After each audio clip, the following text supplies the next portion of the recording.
இன்றைக்கி நம்ம வந்து என்ன பார்க்க போகிறோன்னா 3 மாதம் குழந்தையுடைய மூமெண்ட்டை தான் பார்க்க போகிறோம்.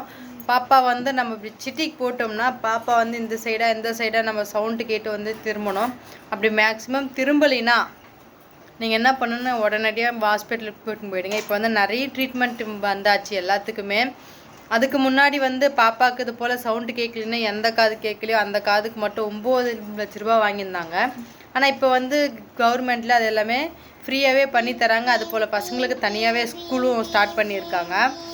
நீங்கள் அது போல் போனீங்கன்னா பசங்களுக்கு ஏதாச்சும் ஸ்டார்டிங்கே பார்த்துக்குங்க முடிஞ்ச அளவுக்கு. ரொம்ப நாள் ஆயிடுச்சுன்னா வந்து பசங்க வந்து பேசுகிறது கொஞ்சம் இதுவாகிடும்.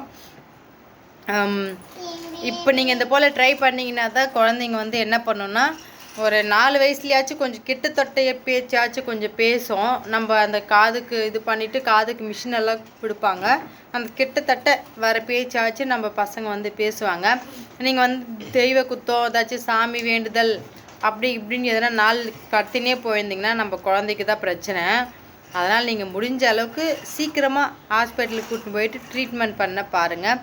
ட்ரீட்மெண்ட் பண்ணாலும் நீங்களும் கொஞ்சம் பேச்சு திறமையை வீட்டில் கொஞ்சம் கொண்டு வாங்க. உங்களுக்கு வேறு ஏதாச்சும் டவுட்னா நீங்கள் கமெண்ட் பண்ணுங்கள். பாய்.